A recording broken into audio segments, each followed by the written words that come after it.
오늘도 이렇게 수요예배 오신 여러분들을 주님의 이름으로 축복하고 환영합니다. 이 수요일 저녁이 피곤하고 힘들고 또 시간을 내어서 교회 자리에 오는 게 쉽지는 않습니다. 그럼에도 불구하고 우리가 이 예배의 자리를 사모하며 나오는 이유는 우리 안에 믿음이 있기 때문입니다. 우리를 구원하시고 우리와 함께 하시며 우리를 사랑하셔서 자녀로 삼아주신 그 주님을 향한 믿음이 있기 때문에 우리는 지치고 힘든 몸을 이끌고 예배의 자리로 기쁜 마음으로 나오는 것이고 우리가 신앙생활을 해가는 것입니다. 근데 우리가 믿음을 이야기할 때요, 특별히 그 기반, 믿음의 기반을 이야기할 때 우리는 두 가지를 생각하여 말할 수 있습니다. 그것은 하나는 희망이고요, 하나는 약속입니다. 어떤 사람들은 믿음을 세워갈 때요, 희망의 기반을 두고 그 믿음을 세워갑니다. 희망을 기반으로 할 때, 내가 꿈꾸는 것을 기반으로 한 믿음을 생각해 보면 이것은 굉장히 그럴듯해 보이고 화려해 보이고 우리 눈에 좋아 보일 것입니다. 그리고 내가 바라고 꿈꾸는, 소망하는 것들이 우리 주님을 통해서 이루어지기를 믿는 것입니다. 또 한 가지는 어떤 사람들은요, 하나님이 약속하시는 것을 기반으로 하는 믿음을 가지기도 합니다. 약속을 기반한 믿음은요, 화려해 보이지 않습니다. 좋아 보이지 않습니다. 때로는 하나님의 약속이요, 오히려 나를 더 불편하게 할 수도 있습니다. 그럼에도 변함없는 하나님의 약속 위에 믿음을 세우려는 자들이 있는 거죠. 여러분, 이 두 기반의 차이는 엄청난 믿음의 차이를 가져옵니다. 물론 희망이라는 것이 매우 좋아 보이기도 합니다. 하지만 우리가 희망하는 것이 때로는 하나님의 뜻과 다를 수 있습니다. 그래서 우리가 희망하는 것이 하나님을 믿는 믿음에 반할 수도 있습니다. 여러분, 건강한 믿음은 우리의 희망이나 소망에 기반을 두는 믿음이 아닙니다. 철저하게 우리의 믿음을 하나님의 약속, 하나님의 말씀, 하나님의 언약 위에 기반을 둡니다. 그리고 그 약속을 기반으로 하여 우리는 소망을 품고 나아가는 것입니다. 여러분, 그럴 때 우리의 믿음은 견고하고 흔들림 없는 믿음으로 만들어져 가는 것입니다. 오늘 특별히 도마의 이야기를 함께 나누려고 하는데요, 이 도마의 모습을 통해서 믿음의 아름다운 믿음의 기반을 세워가는 그 과정들을 살펴보며 우리가 함께 은혜를 나누고요, 내 믿음의 기반을 어떻게 세울까도 함께 고민해 보았으면 좋겠습니다. 여러분은 도마하면 어떤 모습이 먼저 떠오르십니까? 아마 대부분의 성도들은 의심하는 도마를 생각하실 겁니다.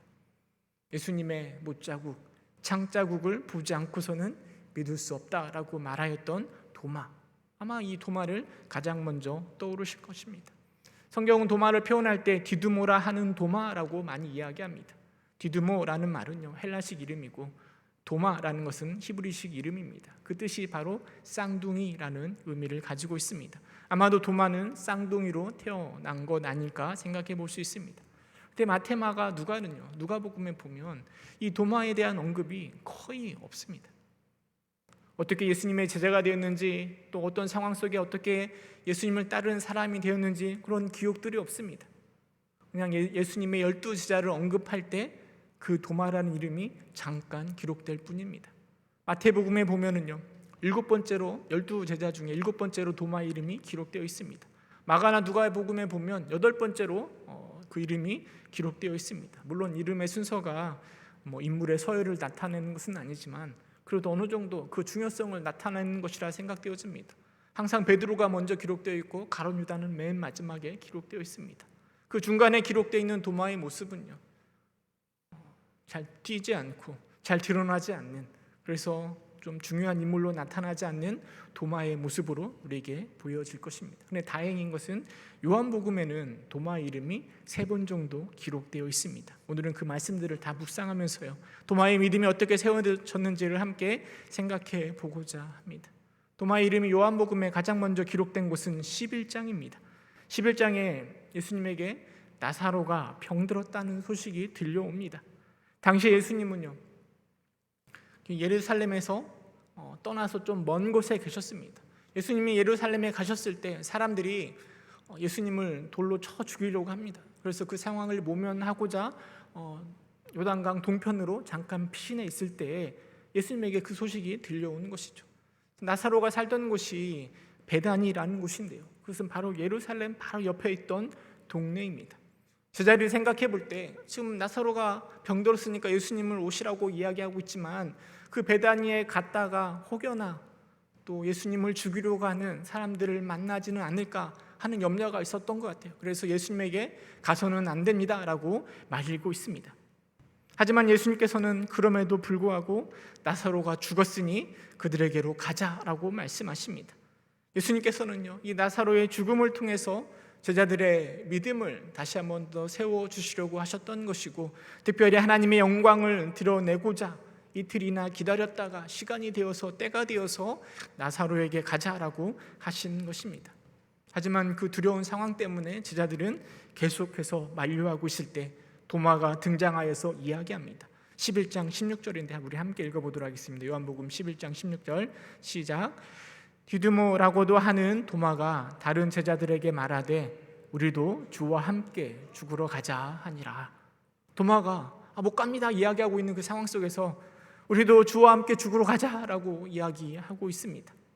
의심하고 늘 믿음이 없는 도마라는 인식이 강한데요, 11장에 기록되어 있는 도마의 모습은 좀 주님을 더 사랑하고 있고 주님의 말씀에 순종하려고 하고 있고 용감한 사람으로 표현되어 있는 것 같습니다. 물론 죽으러 가자 할 때 그 도마가 그 예수님의 십자가의 모든 사건을 다 인식하고 그 죽음에 대한 것들을 알고 가자라고 이야기했는지는 잘 모르겠습니다. 아마도 제 생각에는 도마는 그런 것에 대한 인식이 전혀 없었던 것 같습니다. 그럼에도 불구하고 예수님께서 하신 말씀이시니 중성하고 죽더라도 순종함으로 나아가자라고 긍정적인 모습으로 생각해 볼 수도 있습니다. 하지만 솔직히 말하면 예수님과 함께 죽으러 가자라는 그 말 속에 도마의 마음 가운데 약간 도박하고 있는 느낌이 살짝 들기도 합니다. 구스로 치다 보면 우리가 못 먹어도 뭐라고 하죠?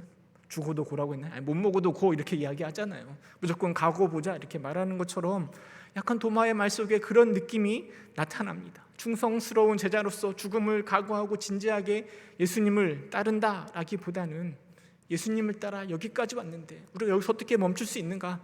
가더라도 끝까지 가보자라는 이 말처럼 느껴집니다. 하지만 그런 모습에 있음에도 불구하고 예수님을 향한 용기와 도전의 모습, 그리고 예수님을 향한 의리의 모습이 그의 모습, 도마의 모습 가운데 보여지는 것 같습니다. 어쩌면 이런 도마의 무모하지만 계속해서 충성하고자 하는, 따라가고자 하는 그 도마의 모습이 도마로 하여금 예수님의 12제자가 되게 한 것은 아닐까 생각해 볼 수 있는 것 같습니다. 두 번째로 요한복음에 기록된 도마의 모습은 14장에 기록되어 있습니다. 14장의 상황은요, 십자가에 달리시기 전날 밤의 이야기입니다. 예수님은 제자들의 발을 씻겨 주셨습니다. 그리고 새 계명을 주셨습니다. 서로 사랑하라. 너희가 서로 사랑하면 모든 사람이 내 제자인 줄 알리라 말씀하십니다. 그리고 예수님께서 제자들에게 이야기합니다. 아직 잠시 너희와 함께 있겠노라. 하지만 내가 가는 길에 너희가 함께 할 수 없다라고 말씀하십니다. 이 말씀은 내일 일어날 십자가의 사건을 염두에 두고 하신 말씀입니다. 그러자 베드로가 이야기합니다. 주여 어디로 가시나이까? 제가 목숨을 걸고 따라가겠습니다. 예수님 십자가의 길을 걸어가겠다라고 말씀하시는데 베드로는 그 길을 따라가겠다 말씀하시는 거죠. 그러자 예수님께서 베드로에게 네가 나를 3번 부인할 것이다 라고 말씀하십니다. 그리고 14장에 넘어와서 예수님이 제자들에게 다시 설교하십니다. 내가 너희를 위하여 거처를 예비하러 가노라. 나 있는 곳에 너희가 있게 하리라. 그리고 4절에 이렇게 말씀하십니다. 14장 4절에 내가 어디로 가든지 그 길을 너희가 아느니라. 우리는 이 예수님의 말씀을 이해하는 데 크게 어려움이 없습니다. 이 예수님께서 가시고자 하는 그 길은, 제자들이 따라올 수 없는 그 길은 십자가의 길이며 우리에게 구원을 주시는 은혜의 길입니다. 하지만 도마는 그 예수님의 말씀을 이해할 수 없습니다. 그 길을 알 수가 없습니다. 그래서 도마가 예수님에게 질문합니다. 5절에 보니까요, 도마가 이르되 주여 주께서 어디로 가시는지 우리가 알지 못하거늘 그 길을 어찌 알겠사옵나이까? 라고 질문합니다. 도마는 예수님의 그 말씀들을 하나도 이해할 수 없는 것이죠. 여러분, 길이라고 하면 목적지가 정해질 때 그 길, 그 목적지를 따라 어떻게 갈아갈지 그 길이 정해지는 것 아니겠습니까? 내비게이션을 켜보면 목적지를 정하면 그 목적지로 갈 수 있는 여러 개의 방법들, 길들이 나타나잖아요. 무료로 갈 수 있는 길, 가장 빨리 갈 수 있는 길, 가장 편안한 길, 그런 길이 나타나는 거잖아요. 그런데 지금 도마는 예수님이 어디로 가시는지도 알지 못합니다. 그런데 예수님께로 가는 길을 우리가 어떻게 알 수 있습니까? 주님, 우리가 그 길을 어떻게 알 수 있습니까? 라고 질문하고 있는 것입니다. 하지만 예수님께서 말씀하신 그 길은 아스팔트가 깔려있는 최적의 길, 가장 빠른 길, 그런 길을 나타나는 것이 아닙니다. 예수님께서 말씀하신 그 길은 삶의 방식이나 삶의 태도를 의미하는 거죠. 그래서 우리는 십자가의 도 또는 제자의 도라고 말할 수 있을 것입니다. 하지만 도마는 그것을 전혀 이해하지 못했기 때문에 우리가 예수님께 갈 수 있는 그 길을 알지 못하는데 라고 질문하고 있는 것입니다. 여러분, 그 상황을 한번 생각해 보시기 바랍니다. 그 늦은 저녁에 예수님이 십자가에 못 박히시기 전날 밤이잖아요. 지금 베드로가 3번 부인할 것을 말씀하셨습니다. 그 전에 유다는 배반할 것이다 예수님 말씀하셨고 그 자리를 이미 떠난 상황입니다.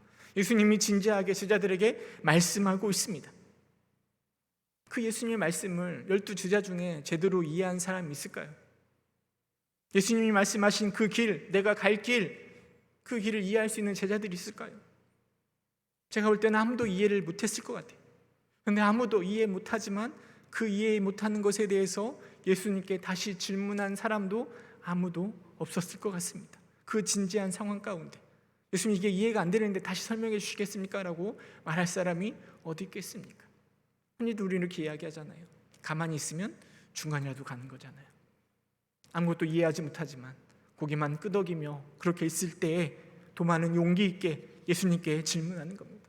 그 길이 무엇입니까? 우리는 알지 못합니다. 물론 이 질문은 도마의 무지를 드러내는 질문일 수 있습니다. 하지만 그 질문을 통해서 예수님은 명쾌한 답을 도마에게 하시는 거죠. 우리 14장 6절 말씀 함께 읽어보도록 하겠습니다. 시작. 예수께서 이르시되 내가 곧 길이요 진리요 생명이니 나로 말미암지 않고는 아버지께로 올 자가 없느니라. 이 6절 말씀은 제가 해석하지 않아도 여러분들이 너무나 잘 알고 있는 말씀이라 생각되어집니다. 우리에게 너무나 친숙한 은혜의 말씀입니다.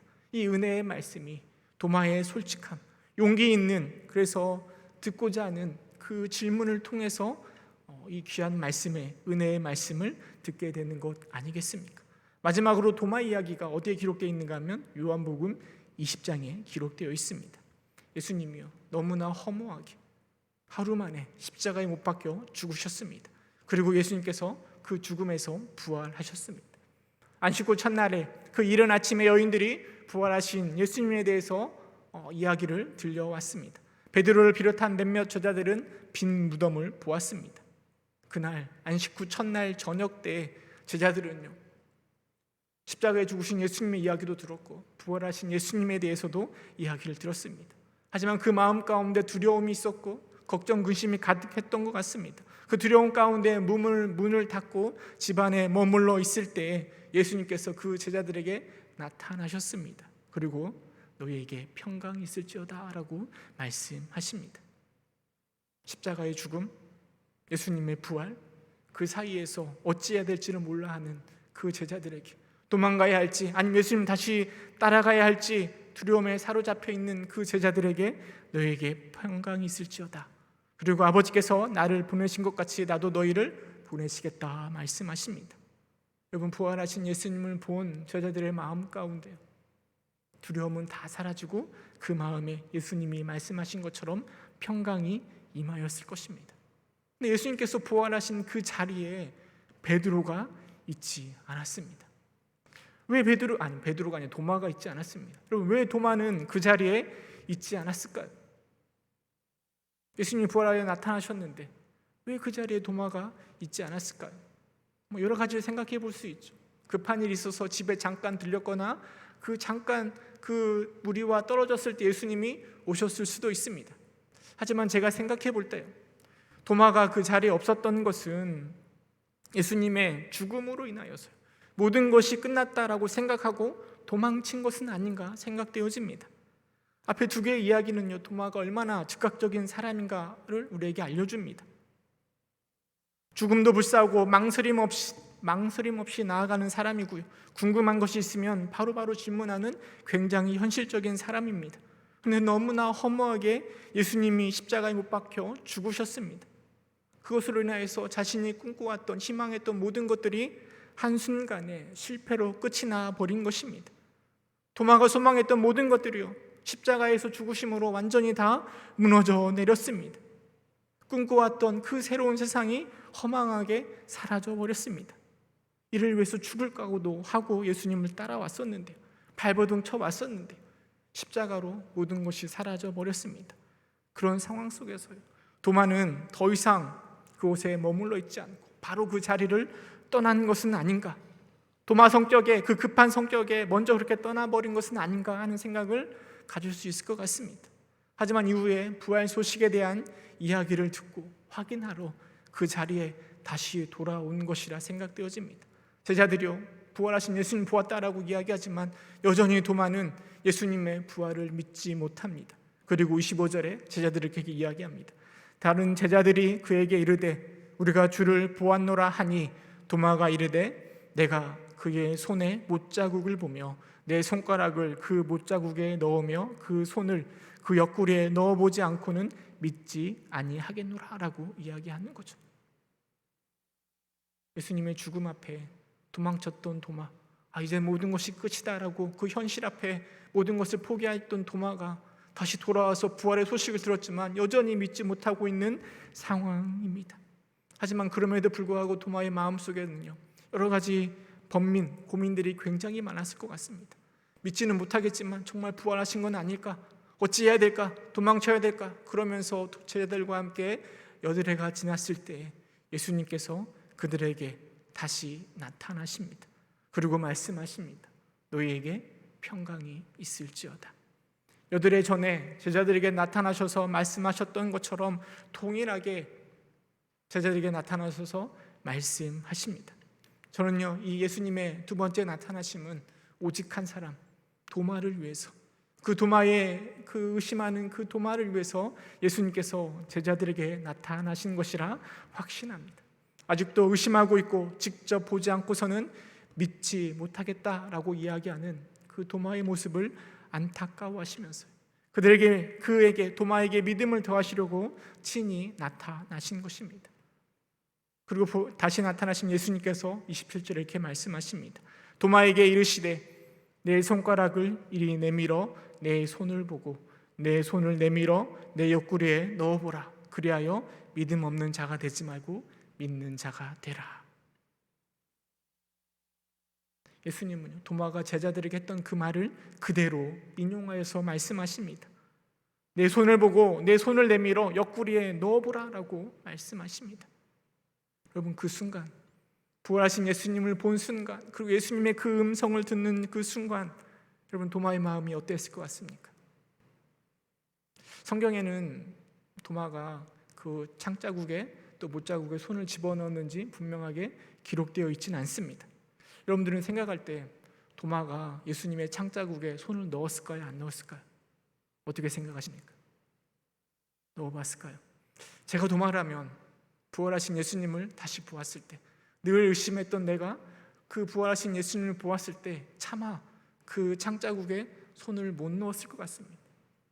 의심했던 내 모습이 너무 창피하고 주님 앞에서 너무 부끄러워서 고개를 숙인 채 죄송스러워서 아무것도 못했을 것 같습니다. 의심하는 도마에 대한 여러 가지 성화가 있는데요, 성화로 이렇게 그린 그림들인데 그 중에 가장 유명한 성화가 카라바지오가 그린 의심하는 도마라는 그림입니다. 여러분 그림 보이시나요?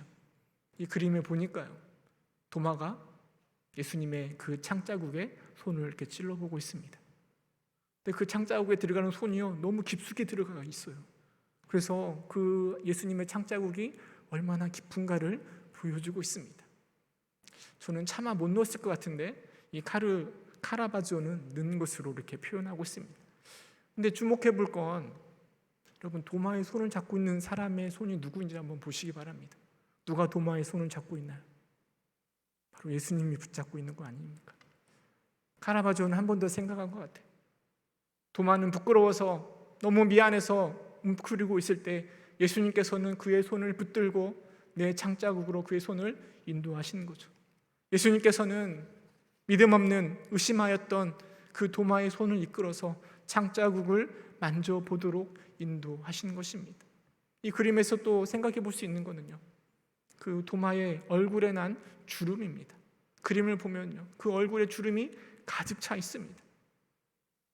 그 주름은요, 도마가 가지고 있었던 마음을 표현하고 있는 것 같아요. 얼마나 놀랬겠습니까? 얼마나 두려웠겠습니까? 얼마나 주님 앞에서 죄송했겠습니까? 그런데 주님께서는 내 손을 이끌어서 십자가의 모습으로, 그 창자국의 모습으로 인도하시는 것입니다. 정말 주님께서 부활하셨구나, 부활하신 예수님을 내가 의심했구나 라는 마음이 도마의 마음속에 가득했을 것입니다. 그리고 그 예수님을 본 순간 도마의 마음속에 있었던 그 두려움은 다 사라져 버렸을 것입니다. 그리고 그의 마음은 이제 아주 선명해졌을 것입니다. 오직 예수님만 보였을 것입니다. 그리고 도마는 고백합니다. 우리 28절 말씀 함께 읽어보도록 하겠습니다. 20장 28절 시작. 도마가 대답하여 이르되 나의 주님이시요 나의 하나님이시이다. 예수님을 바라보면서 나의 주님이시요 나의 하나님이시다 라고 고백하고 있습니다. 굉장히 짧은 신앙의 고백입니다. 그러나 많은 신학자들은요, 이 도마의 고백이야말로 요한복음에 기록되어 있는 가장 위대한 믿음의 고백이다라고 평가하고 있습니다. 물론 베드로의 고백도 있죠. 또 백부장의 고백도 있죠. 하지만 그들의 고백은 완전하지 않습니다. 나중에 베드로는 또 의심하잖아요. 그러나 도마는 부활하신 예수님을 바라보고 확신에 찬 마음 가운데 분명한 신앙의 고백으로 나의 주님이시오 나의 하나님이시라라고 고백하는 것입니다. 의심이 확신으로 변한 도마가요, 이후에 어떻게 했는가 하면 제자들 중에 가장 멀리 인도까지 가서 복음을 전했다라고 전해지고 있습니다. 복음을 전하다가 기도하는 자세로 창에 찔려 순교하였다라고 알려지고 있습니다. 인도의 마드라스라는 곳에 가면은요, 토마스 기념교회, 도마 기념교회가 있는데요, 그곳에 가면 도마의 사역의 흔적들이 많이 남아 있다고 하는데요, 그 교회에 문구가 하나 있는데 그 문구가 나는 당신을 예배하나이다 라는 문구가 기록되어 있다고 합니다. 나의 주님, 나의 하나님이시오 라고 고백했던 도마는 더 이상 의심 없이 평생 예수님을, 우리 주님을 예배하는 일에 치열하게 살아온 그 도마의 고백일 거라 생각되어집니다. 나의 주님이시오 나의 하나님이시라는 그 고백을 들으시고요, 예수님께서 29절에 이렇게 말씀하십니다. 예수께서 이르시되 너는 나를 본고로 믿느냐, 보지 못하고 믿는 자들은 복되도다 하시니라, 이렇게 말씀하십니다. 저는 이 말씀이요, 물론 도마를 향한 말씀이기도 하지만 오늘 우리를 향한 당부의 말씀이라고 생각되어집니다.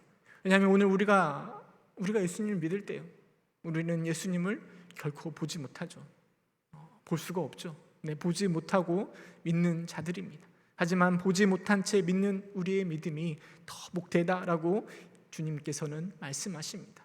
근데 그럼에도 불구하고 우리는 주님 앞에 늘 이야기하죠. 하나님 한 번만 보여주시면, 한 번만 만질 수 있다면 제가 주님을 더 잘 믿겠습니다 라고 말합니다. 하지만 주님께서 우리에게 분명하게 이야기합니다. 보고 믿는 것보다 보지 않고 믿는 것이 더 복되다 말씀하십니다. 어쩌면 이 말씀은요, 우리의 소망과 현실 속에서 의심하고 있는 우리를 향해서 무엇인가 보여줘야 믿을 수밖에 없다라고 말하는 우리들에게 예수님께서 말씀하시는 내용이라 생각되어집니다. 사실 우리가 본 것을 믿는다고 말하지 않습니다. 이게 손수건인데요, 손수건을 보놓고 여러분이 손수건을 믿는다라고 말하지는 않잖아요. 손수건을 본 것은 이게 사실이 되는 것이죠. 주님께서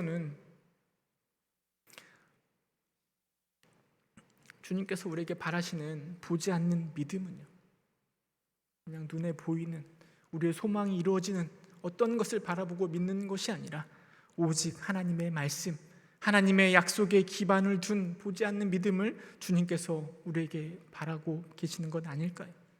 눈에 보이지 않습니다. 또 우리 이성으로 이해할 수 없습니다. 하지만 하나님이 하신 약속을 믿는 것, 약속을 기반으로 하여서 보지 않고 주님께 나아가는 것, 이 믿음을 우리 주님께서는 우리에게 요청하고 계시고 그 믿음을 복되다 말씀하시는 거죠. 하지만 도마는 그 약속을 믿지 못했습니다. 눈에 보이는 것은 십자가에 죽어버린 예수밖에 없었습니다. 도마는 희망했던 것이 산산이 부서져 버렸을 때 그의 믿음의 자리에서 떠날 수밖에 없었던 것이고, 보지 않고서는 믿을 수 없다라고 이야기하고 있습니다. 하나님의 약속을 믿고 그 약속에 소망을 두고 살아가는 그 믿음의 자리를 도마를 통해서 우리에게 주님은 요청하고 계십니다. 때로는 우리의 현실 속 내가 닥쳐오는 고난, 나를 힘들게 하고 나를 좌절시키게 하는 그것들 앞에서 우리는 도마처럼 주님께서 보여주시면, 주님께서 내가 희망하고 소망하는 것들을 보여주시면 믿겠습니다라고 말할지도 모르겠습니다. 하지만 우리 주님은 그것을 넘어서 하나님의 약속을 기억하고 이성으로 이해할 수 없는 상황 속에서도 주님을 신뢰할 수 있는 그 자리, 그래서 폭풍이 요동치는 그 상황 속에서도 평안을 누리면서 예수님을 따르는 그 믿음의 자리로 우리가 올라오기를 기대하고 계시는 겁니다. 여러분, 도마의 세 가지 이야기를 다시금 생각해 보시기 바랍니다. 도마는 아무것도 몰랐지만 용감하게 예수님을 따라갔습니다. 예수님과 함께 가서 죽자라고 말할 정도였습니다. 도마가 3년 동안 예수님과 함께 했지만, 예수님에 대해서 많은 것을 배웠지만 도마는 예수님의 전부를 알 수 없었습니다. 하지만 그는 궁금해하거나 모르는 것이 있으면 서슴없이 주님 앞에 들고 나왔습니다. 그렇게 나온 도마를 예수님은 책망하거나 내치시지 않으셨습니다. 내가 곧 길이요 진리요 생명이라 가르쳐 주셨습니다. 여러분, 그 가르침을 통해서 도마의 믿음이 자라나고 있는 것입니다. 하지만 그런 믿음의 성장에 걸림돌이 생겼습니다. 믿을 수 없는 현실, 내가 꿈꾸었던 그 모든 것들이 무너지는 그 현실 앞에, 이성으로 이해할 수 없는 그 상황 앞에 도마는 내가 보아야, 내가 직접 눈으로 봐야 믿을 수 있겠다라고 이야기하고 있습니다. 하지만 예수님께서는 그 의심하는 도마에게 나타나셔서 못자국과 창자국을 보여주십니다. 그리고 더 깊은 믿음의 자리로 인도하십니다. 도마로 하여금 나의 주님이시오 나의 하나님이시라고 고백하게 만들어가고 있는 것입니다. 오늘 사는 우리도 마찬가지입니다. 우리는 예수님에 대해서 모르는 것 투성입니다. 우리의 이성과 상식을 벗어나는 많은 것들을 보면서요, 우리는 예수님을 의심할 수밖에 없는 상황입니다. 하지만 우리는 그렇다고 해서 움츠러들거나 물러날 것이 아니라 우리 역시 도마처럼 예수님께 나아가는 것입니다. 그리고 예수님께 질문하는 거죠. 예수님, 이해가 되지 않습니다. 예수님, 알 수가 없습니다. 물론 의심 속에서 방황하기도 하고 부딪히는 현실 속에서 도망치고 싶은 생각이 들 수도 있습니다.